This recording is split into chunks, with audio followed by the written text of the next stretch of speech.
टॉर्सियोली का प्रमेय। यहाँ एक कंटेनर में तरल भरा गया है। ये पूरी तरह से भरा नहीं है। यहाँ आपको दो बातें ध्यान में रखनी होंगी। एक है तरल सतह का ऊपरी भाग और दूसरा है कंटेनर की ऊंचाई या लंबाई। यहाँ दो बिंदुओं पर विचार किया गया है। एक है मुक्त सतह, एक बिंदु हम मुक्त सतह पर मानने जा रहे हैं और दूसरा बिंदु आउटलेट पर है। आप देख सकते हैं दोनों बिंदुओं पर यह वायुमंडल के लिए स्पष्ट अक्ष है। तो आप कह सकते हैं कि दोनों वायुमंडलीय दबाव के अधीन हैं। अब दो पदों को एक जैसा लिखा जाएगा, P1 और P2। बर्नौली के प्रमेय में आपके पास तीन पद होते हैं। पहला पद यानी दबाव दोनों जगह समान रहेगा।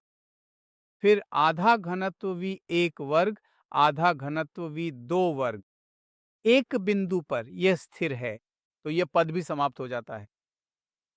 यहाँ केवल दूसरा पद बचता है। यह ऊंचाई इस बिंदु की है, यानी द्रव स्तंभ की ऊंचाई, और यह छिद्र या आप कह सकते हैं उद्घाटन की ऊंचाई है। आप दोनों का अंतर लेते हैं, यही हमारे लिए महत्वपूर्ण ऊंचाई है। अब यदि आप इस बिंदु को संदर्भ स्तर माने तो h इस मुक्त सतह की ऊंचाई वही महत्वपूर्ण ऊंचाई होगी और इससे हमें प्रवाह वेग का संबंध मिलेगा, जो है वर्गमूल 2gh। बर्नौली के प्रमेय का उपयोग करके इन दोनों बिंदुओं पर हमने यह परिणाम निकाला है। इसे प्रवाह वेग वेलोसिटी ऑफ एफ्लक्स कहा जाता है। यह उस द्रव का वेग है जो कंटेनर की दीवार में बने छिद्र से बाहर आ रहा है, जो मुक्त सतह से h गहराई पर स्थित है। यह आपको ध्यान में रखना है कि जिस ऊंचाई की हम बात कर रहे हैं वह वास्तव में छेद की तली से ऊंचाई नहीं है, बल्कि यह छेद की मुक्त सतह से गहराई है।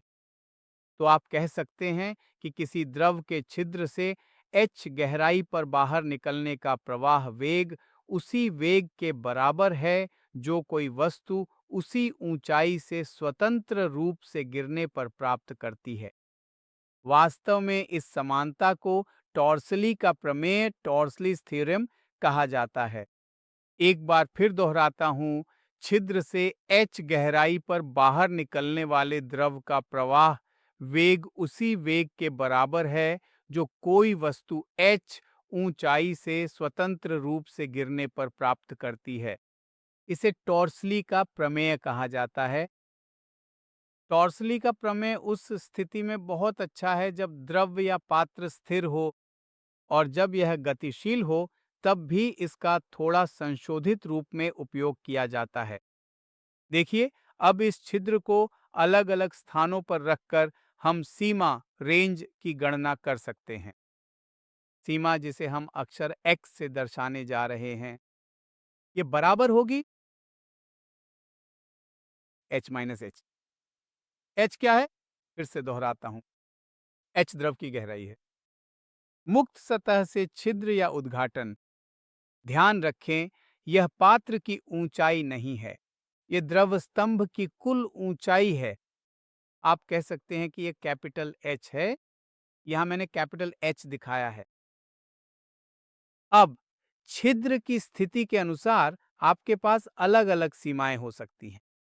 यह बहुत रोचक है कि जब छेद बिल्कुल बीच में होता है तो यह सीमा अधिकतम होती है।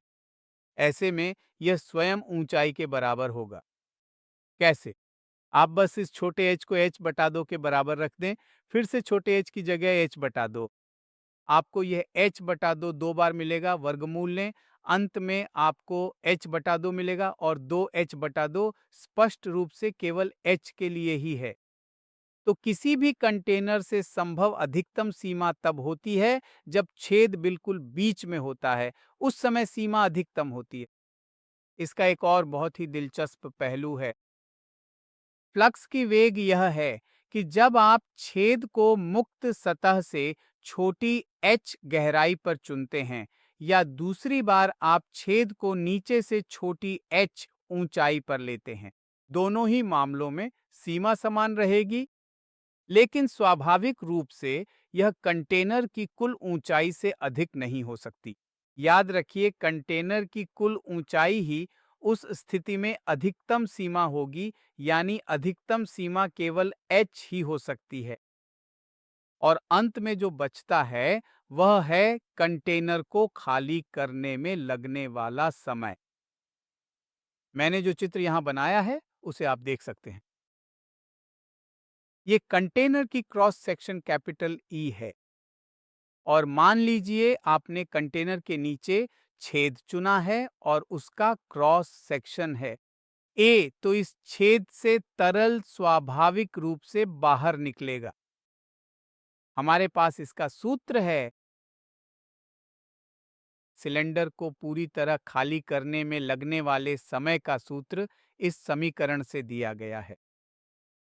ये सूत्र पाठ्य पुस्तक के पृष्ठ पर नहीं दिया गया है, लेकिन यही वास्तविक सूत्र है जब कॉलम H 1 से घटकर H2 हो जाता है। मान लीजिए प्रारंभिक ऊंचाई H है, तो यह रूट H बन जाता है।